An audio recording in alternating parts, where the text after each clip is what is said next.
A final de 2019, China reportó los primeros casos de COVID-19. 2 años después, con millones de muertes, nuevas olas y variantes, muchos se siguen preguntando ¿cuándo se acaba esto? ¿Qué debe ocurrir para que el COVID también deje de ser considerado una pandemia? ¿Cuáles son las metas que deben alcanzarse? Una buena noticia es que el COVID forma parte de la lista de enfermedades virales que han afectado la salud global a lo largo de la historia, junto a la peste negra, la viruela, la gripe de 1918 y más recientemente el VIH y la influenza.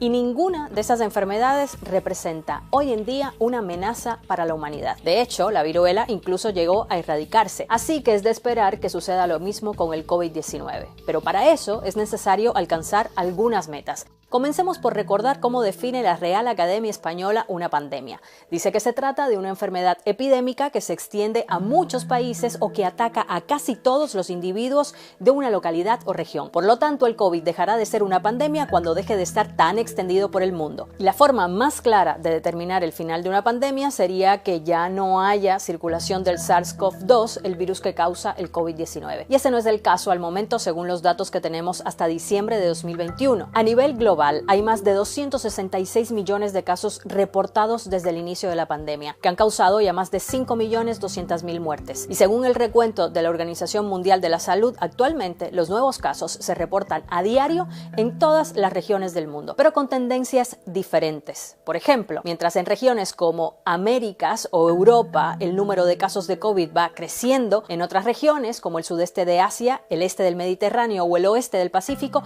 los casos están a la baja. Pero como ya hemos visto a lo largo de la pandemia, estas tendencias se pueden luego revertir. Dicho así, suena como lejano que podamos algún día librarnos de la pandemia, pero afortunadamente la campaña de vacunación más grande y extendida de la historia está teniendo lugar y eso puede cambiar el juego, pues podríamos llegar a la llamada inmunidad de rebaño o colectiva. Esto se logra cuando una porción amplia de la población se vuelve inmune al virus y se reduce fuertemente su circulación. La teoría es que si suficientes personas son resistentes a la enfermedad, los más vulnerables quedan protegidos de un posible contagio. Científicos británicos estimaron en su momento que la inmunidad de rebaño en el caso del COVID-19 se lograría cuando aproximadamente el 60% de la población haya estado expuesta al virus. Y esta exposición puede ser natural a través de una infección o gracias a una vacuna. Pero el virus ha ido mutando y presentando nuevas variantes que se presentan cada vez como un desafío porque las vacunas disponibles pueden ser menos eficaces. Con cada vez más personas infectadas o vacunadas, ¿podría entonces ser esa la salida de la pandemia? En teoría sí, pero miremos nuevamente los datos. Solo poco más de la mitad de la población mundial ha recibido al menos una dosis. Y un dato más alarmante aún es que en los países de más bajos ingresos el porcentaje es mucho menor,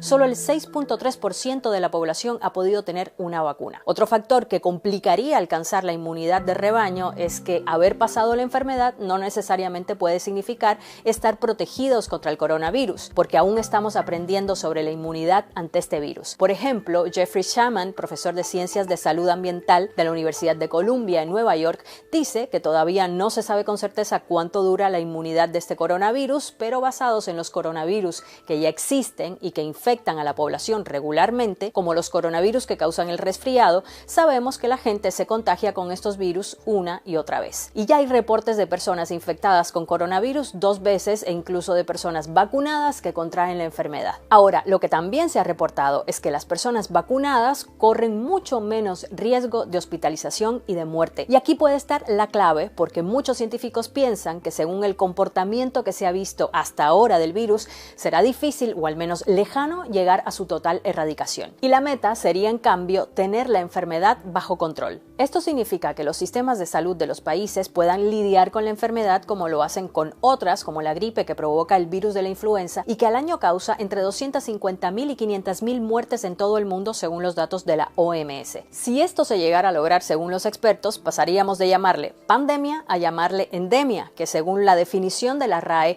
es una enfermedad que reina habitualmente o en épocas fijas en un país. Y esto es lo que muchos científicos creen que sucederá. El coronavirus podría eventualmente convertirse en un problema endémico con picos estacionales como los distintos virus de influenza. Seguramente seguirá habiendo brotes, pero la esperanza es que el desarrollo de nuevos medicamentos para tratar la infección podrían hacerla menos mortal. Además, el SARS-CoV-2 podría ir mutando para ser menos dañino, como ocurre con muchos virus que tienden a ser más agresivos cuando recién aparecen y luego se hacen hacen menos letales para poder sobrevivir. Cuando se alcance ese equilibrio entre poder convivir con el virus y a la vez volver a algún tipo de normalidad, sería en ese punto entonces cuando lleguemos al fin de esta pandemia.